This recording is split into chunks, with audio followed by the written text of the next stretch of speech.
Hello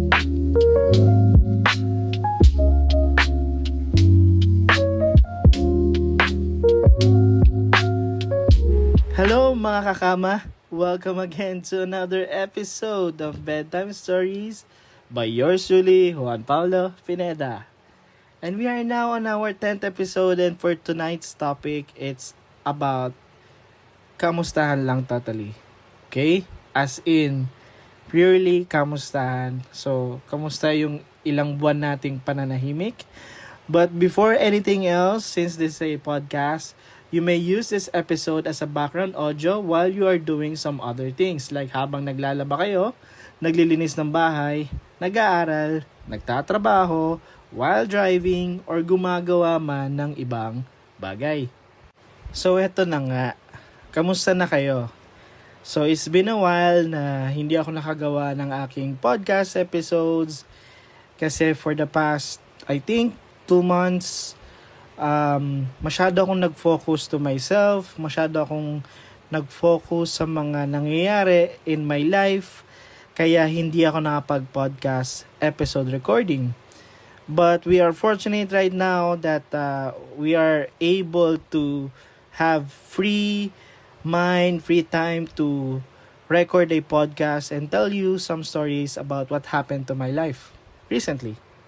So the past months has been like napaka-challenging for my life, and it's really a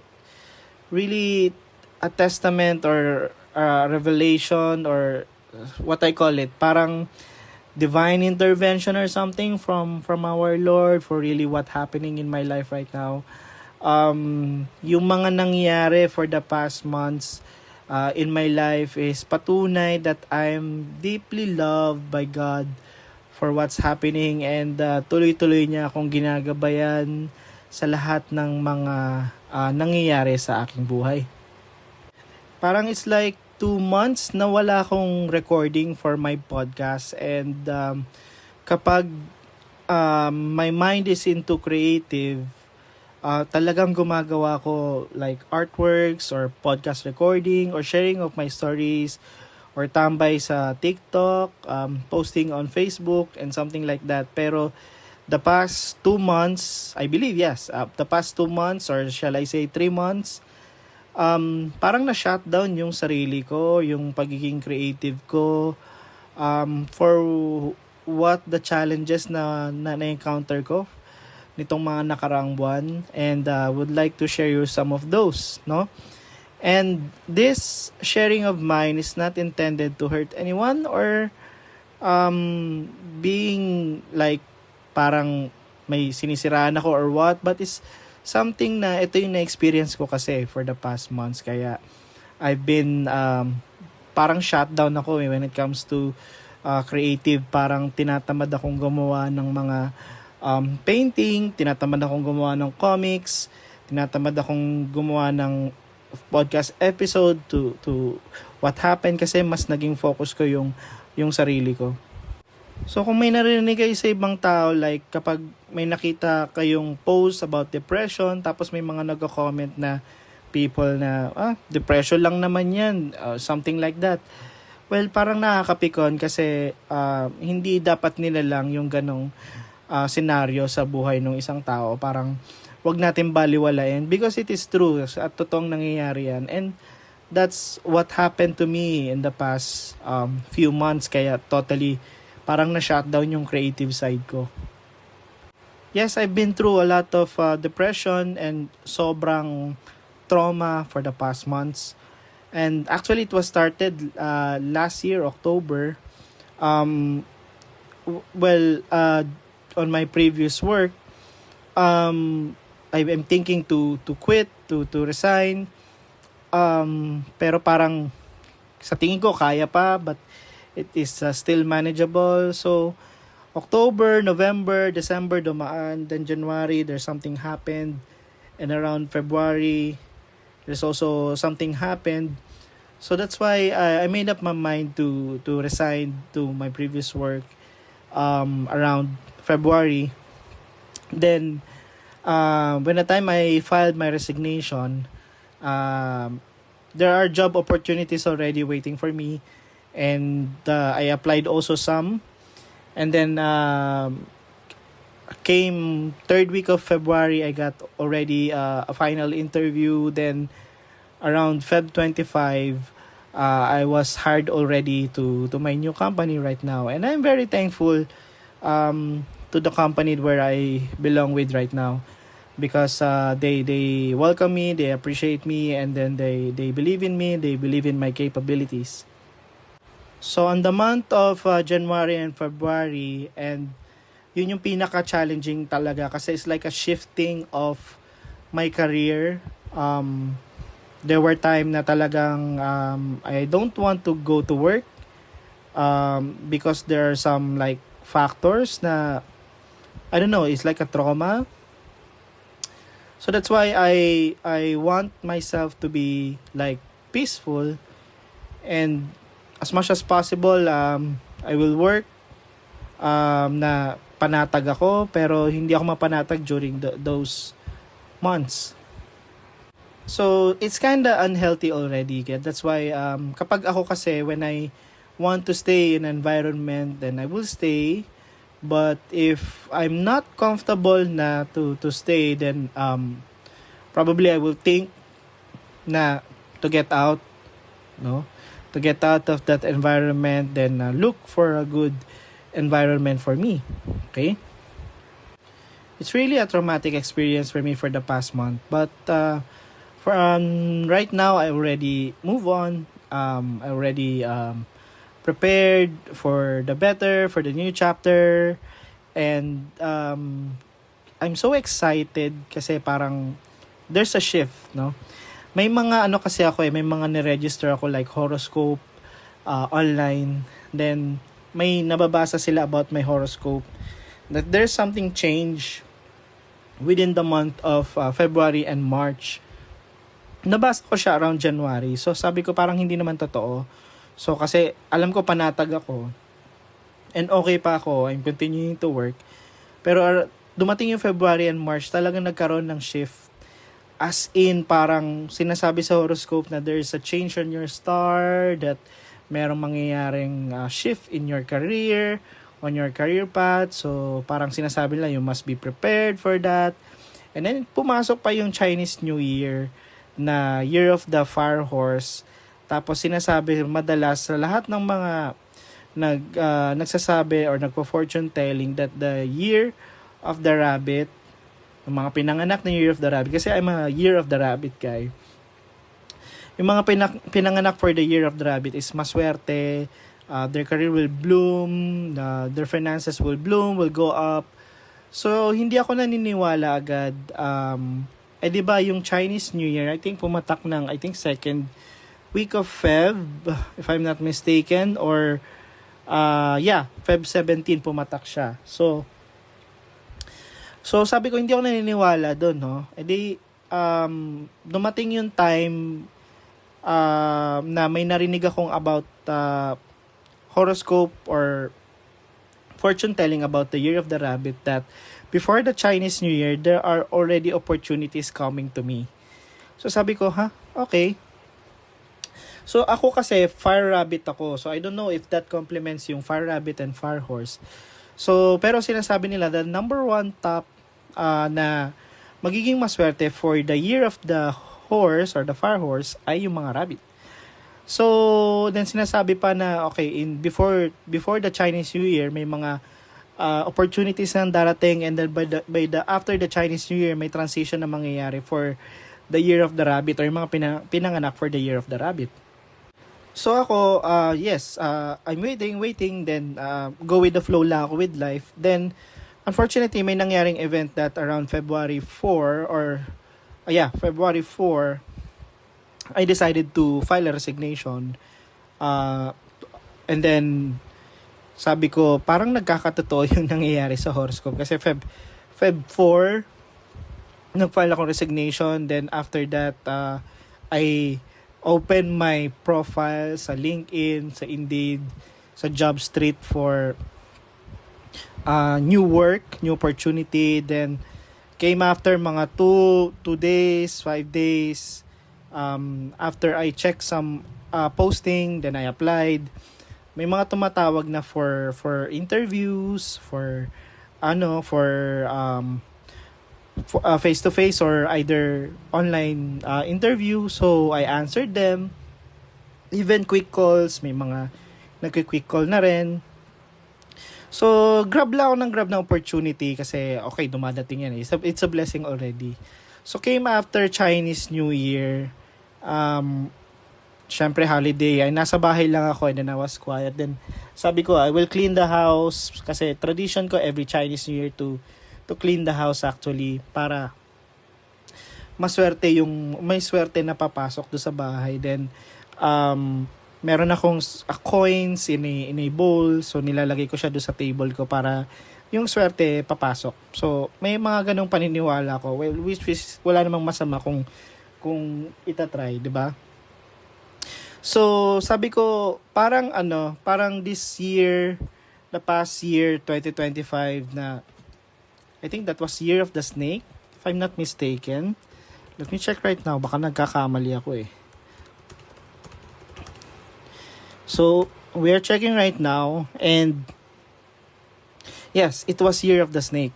So, parang sabi ko, parang ang tagal ng transition ng Year of the Horse para sa akin. Kasi, sabi sa akin sa horoscope or the Chinese fortune about Year of the Rabbit sa Year of the Horse is magiging sobrang malas niya and we should be very careful when it comes to career or transitioning. So, parang nagkakatotoo. And then, papunta ng Feb 17, 2020, sabi ko parang mabagal. So, parang there's no answers coming from the job opportunities, from the companies. Then, pagdating ng Feb 18, biglang may tumawag. Yes, actually, biglang may tumawag. Then, confirming for a final interview. So, parang, Feb 18. Okay, sabi ko, sige, titake ko tong opportunity na to. I will see to it to. So, kung ano yung magiging job offer nila. So, Feb 18, Feb 19, tuloy-tuloy na. So, may mga tumatawag na sa akin for interview, initial interview, may mga final interview na, and there are some job offers. So, sabi ko, parang ang sobrang bumilis ng takbo. Kasi, kakapasok pa lang ng Year of the Horse, is sobrang bumilis na yung pasok ng mga events sa buhay ko. Parang nagkakaroon na nga ng transition. And then, I got a news or I got a notification or calendar notification that I have a final interview on Feb 20. So, I went or rather joined the interview via the remote session or via face-to-face or rather ano ba tawag dito? Nalimutan ko. Yung online interview. Then, after the interview, Monday, Feb 23, they already informed me that I'm already hired. So, sabi ko, wow, parang ang bilis naman. So, they informed me about the job offer, okay naman, the salary is okay. So, I signed the offer on the day then of Feb 23. Then, they asked me when I will start. Then, sabi ko, I can start right after my resignation. Kasi nag-render pa lang ako ng resignation. So, sabi nila, okay, it's up to you. So, pinagbigyan naman nila ako. And then, yun, tuloy-tuloy na yung tuloy-tuloy na yung pasok ng events. Naging tuloy-tuloy na yung transition nung career ko. Kasi, sobrang, parang pagpasok lang talaga ng Chinese New Year, the Year of the Horse, dumiretso na. Parang, it's like a horse running yung fortunate events ko na, oh, wow, ang dami nangyayari na transition. So, luckily, that event in my life between the Feb 17 and pagdating nitong March, sobrang dami na nangyari na transition and I'm very lucky kasi I also prayed to the Lord to guide me and then to protect me for all of this happening na hindi na mangyari sa akin yung mga traumatic events previously in the previous months na ayoko nang masaktan muli, and then get out of me on do sa dilim na yon. So everything, pinagpe-pray ko siya every night na sana maging okay, sana maging okay na ako, maging masaya na ako. Then I'll go back to creative and sharing my stories, podcast, painting, and whatsoever. So, well, we are here right now and we are okay. 'Di ba? Kapag may mga bagay tayong pinagdadasal kay Lord, talagang sinasagot niya thoroughly, na talagang bibigay ko yan sa iyo kasi naging mabuti kang tao sa iba. Bibigay ko yan sa iyo, sasagutin ko yung prayer mo kasi naging mabuti kang tao. Wala kang tinapakang tao, wala kang sinirang tao. So, it's for you. Okay? Kaya I'm very lucky, I'm very blessed that the transition I went through to the past months, from the past month, ay sobrang successful, and thank you, Lord, for all the blessings that you gave me. And also, I have so many friends who are very supportive for me. Kinakamusta ako, kamusta ka na, what is happening to you. Sila yung mga kumakamusta sa akin araw-araw, and I would not name them kasi sobrang dami nila. Sobrang daming nagmamahal sa aking mga kaibigan, hindi lang yung mga closest friends, but also those mga acquaintance pa lang. So nakita nila yung minsan yung post ko about sadness, then kakamustahin nila ako, and I appreciate all of those, no. So sobrang na-appreciate ko, and I'm very very thankful, and thank you to all my friends who are listening right now to this episode of my podcast. And from the bottom of my heart, ibabalik ko lahat ng mga naitulong niya sa akin, even if it is small words of wisdom, small encouragement. I appreciate them all. So that's what I went through to the past months. Pero meron pa akong na-realize the past weeks, no? Kasi I witnessed an event in my life na I went in a house, a so big house, sobrang laking niyang bahay, and nasa exclusive subdivision sila, sobrang mayayaman yung mga tao nandun. Then we went there for an event or for an activity. Then we noticed syempre may mga katulong, so they are so afraid of the owner of the house. The house is so quiet. Nakakwento nila sa amin na madalas nag-aaway yung mga nandun tao sa loob. Madalas wala sila, hindi sila nag-uusap, but they are in that house, no? Parang sabi ng mga katulong, there's so much negativity inside the house. So I realized something in my life that I'm very lucky pa rin na we are not in a exclusive subdivision din. Hindi naman din kami mayaman. To be honest, nanggaling kami sa hirap. And parang doon ko na-realize na, wow, sobrang lucky ako, or sobrang maswerte ako that I came in this position in my life na nanggaling ako sa hirap. Pinaghirapan ko kung anumang meron kami ngayon. Pinag-ipunan namin. Pinagsumikapan namin. Hindi namin sila ninakaw or what. So, sabi ko, malit man yung bahay namin ng aming pamilya. Kasi when I was living in my parents, currently right now, nakatira ako mag-isa. May sarili akong bahay. Pero before, nung isa pa lang yung bahay namin, doon ako nakakatira sa parents ko, na parang bumalik siya sa isipan ko for the past weeks na, parang may malaking bahay pero hindi nagkikita-kita or walang love na nangyayari sa mga taong nasa loob. Pero kaming maliit lang yung bahay. Sobrang araw-araw kami nag-uusap, dinner, breakfast, lunch. Nandun yung care sa bawat isa. Nandun yung ramdam mo na may pamilya kang masasandalan. So, sobrang na-realize ko na it doesn't matter gaano kalaki yung bahay. What matters most is yung mga nasa loob, nagmamahalan ba sila? Okay?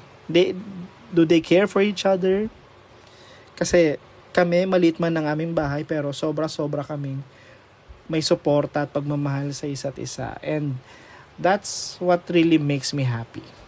It's not making me happy na malaki yung bahay, but it's making me happy na we have a small house, pero ganito kami magmahal.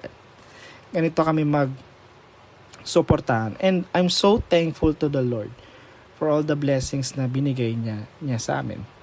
And kung kayo, you are comparing yourself to other people na, ay, buti pa sila, malaki yung bahay. Buti pa sila, ang daming investment. You have to take a look to yourself. Anong meron ka ngayon? You are already blessed because you have a loving family. You have a very supportive family. You have loving friends. Sobrang masaya kayo palagi. And that's already a blessing. It's not on the material things, but it's everyone around you na sinusuportahan ka, na minamahal ka. And that is a blessing already. No? And you should be thankful. Kasi oo nga, nakatira sila in an exclusive subdivision. Sobrang laki ng bahay, but their family is broken. Okay? So you should be thankful for that. No? Kami, my parents always taught us na kung ano yung ulam sa table, yun yung kakainin nyo. Okay? Kung tuyo man yan, maalat na itlog, may kamatis, kakainin natin. Pagsasaluhan natin. And it worked, no? Hindi kami masyadong naghahanap ng magarbong ulam. So, kung ano yung ulam na naihain sa amin, sa harapan namin, kumakain kami. And sobrang sarap kaya ng tuyo at maalat na itlog na may kamatis, na may sibuyas. Sobrang sarap kaya nun sa kaning mainit. Tapos nakakamay ka pa. It's so enjoyable, no? Sobrang saya ng buhay. Sobrang saya ng pagiging mahirap sa bansang ito kasi naranasan mo lahat yung saya, yung hirap, and then you will realize na ganito pala kahirap yung buhay, pero ngayon malayo na yung nararating namin, marami na kaming na-invest. So that makes you like yung paa mo nakadikit talaga sa lupa, being humble to everyone. Nararamdaman mo yung nararamdaman ng mga taong wala. So pag wala sila, pero meron ka, bibigyan mo sila. So doon mo ma-realize na you should help also other people. No? Compared to some other people na they are rich, but they cannot help other people. Their family is broken. I said some not all, because marami din naman akong kilalang mayayaman. They are good. They are helping other people. Kaya sinabi ko some, no? And again, life is not a race. You don't have to compare your life to other people. So yan yung mga na-realize ko for the past days, that I'm so blessed still that I have a loving family. I have a supporting family, even though maliit yung aming bahay. Our home is so simple, but we are full of love. Okay? So, I hope ganun din yung ma-realize mo in life, that you are blessed to have a loving family, to have a loving friends who support you all the time and loves and cares you about anything about you. Sobrang maswerte ka na yan. Aside from other material things, aside from other investment, ano lang yan panandali ang saya. No? Parang, you're buying iPhone, newest model of iPhone 18 or 17, so whatever the newest version. Pero pag after mo dyang mabili, ilang months lang, mawawala na yung saya mo. Kasi it will become a typical phone for you. Yung pinaka-joy na tumatagal talaga is not on the material things. Okay? It's not on the material things. So, take a look of that, and realize about that or i-reflect nyo sa sarili nyo yun na I have a loving jowa, I have a loving mother, I have a loving father, I have a loving sister and brother. So, that's already a blessing. Okay? And live life to the fullest kasi life is so short. No, you have to help other people as well. Pray for them. Go to church. Do whatever you want. Life is so short. Do not bring yourself down.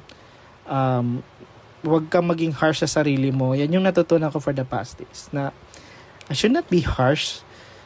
I should not be sobrang malupit sa sarili ko thinking about these things.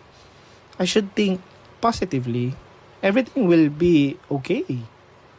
If you think that if everything will be okay, then tuloy-tuloy na yan. Everything will be okay. Okay? And just pray. Just believe in God. No? God has really a plan for you. Bakit ito nangyayari sa buhay mo? And that ma-realize mo, sobrang aligned ng mga nangyayari sa buhay mo. And what happened to me the past months, ang dami kong simbahang pinuntahan and pray all the time to Lord for what happened to me and give me healing, pagalingin niya ako, guide me, lahat. And hindi niya ako binigo because He gave me all what I deserve. Because I know to myself that I help other people as well in times of crisis.